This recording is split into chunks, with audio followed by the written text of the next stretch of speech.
tout le monde, bonsoir mesdames et messieurs. J'ai un message à faire passer. Désolé de vous déranger, c'est 5 minutes rapidement.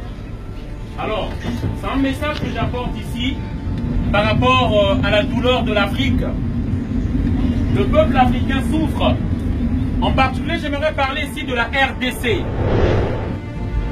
Du Congo RDC, le Congo démocratique.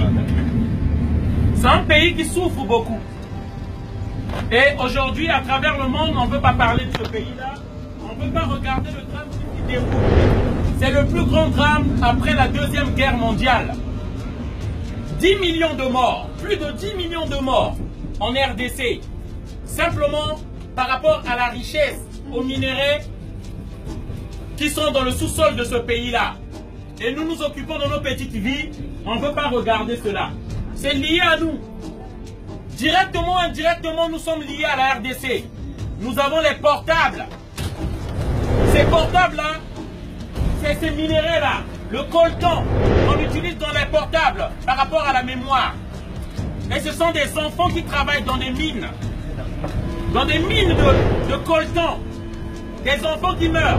J'ai pris mon temps aujourd'hui pour venir parler de ce drame-là. Parce que je pense que ça ne nous regarde pas. Et pourtant, nous avons des enfants et nous avons des portables. Alors, plus de 10 millions de morts en RDC. Je vous explique un peu l'histoire. Avant l'indépendance de la RDC, Léopold II, le roi belge, par des travaux forcés, si tu n'atteignais pas ton quota, il te coupait la main ou on te tuait.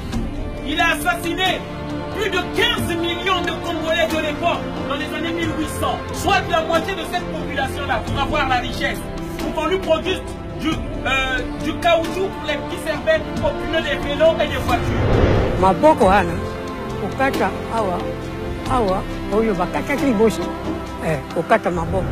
Et là en 2018, ce sont tous ces pays-là, l'Amérique, la Chine, pour le coltan qu'on utilise dans ces portables-là, qui servent par rapport aux mémoires des portables, on tue des jeunes, on tue des gens, plus de 10 millions de morts. Et ça ne nous regarde pas. On a imposé un dictateur en RDC, il s'appelle Kabila, qui tue les Congolais impunément, devant l'indifférence de la communauté internationale et la complicité de nous autres, par rapport à notre silence. C'est pourquoi je vous interpelle, ça ne va pas dans le monde. Si nous voyons ces immigrés ici, si nous voyons des gens prendre le bateau, ce n'est pas parce qu'ils sont derrière le camembert français. Ce n'est pas parce qu'ils sont derrière les ascétiques, mais parce que c'est à cause des guerres. Si nous voyons ces morts-là, j'aimerais interpeller, parce que nous n'avons pas la place pour pouvoir nous exprimer dans les médias, BFM TV et autres, pour venir dire, ce sont des humains comme vous et moi qui mourront là-bas. Il est temps qu'on se lève et qu'on regarde cela en face. Il y a des gens qui meurent dans la Méditerranée. À cause de leur argent en RDC, ils sont en train de mourir. Parce que Apple a décidé de faire tuer les gens, de faire armer les gens pour ses bénéfices. Et ça, nous ne devons pas accepter cela.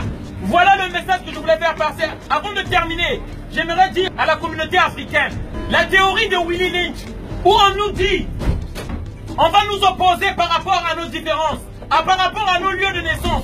Il faut opposer les Africains ou les originaires africains par rapport à leur lieu de naissance, par rapport à la couleur de leur peau. Je tiens à dire à la communauté antillaise, à la communauté afro, il est temps qu'on s'unisse, il est temps qu'on élève nos voix pour tous ces frères qui meurent de la Méditerranée. Il est temps qu'on s'élève, il est temps qu'on enlève notre peur pour dire à toutes ces personnes-là qu'il faut qu'on arrête ces multinationales qui s'enrichissent sur le sang des Africains. Il est temps qu'on se lève, qu'on se mette debout et qu'on dise stop. Voilà le message que je voulais faire passer ce soir encore une fois de plus, parce qu'il y a des Africains qui meurent. Voilà, désolé de vous avoir dérangé, je vous souhaite une bonne soirée à tous. Merci encore.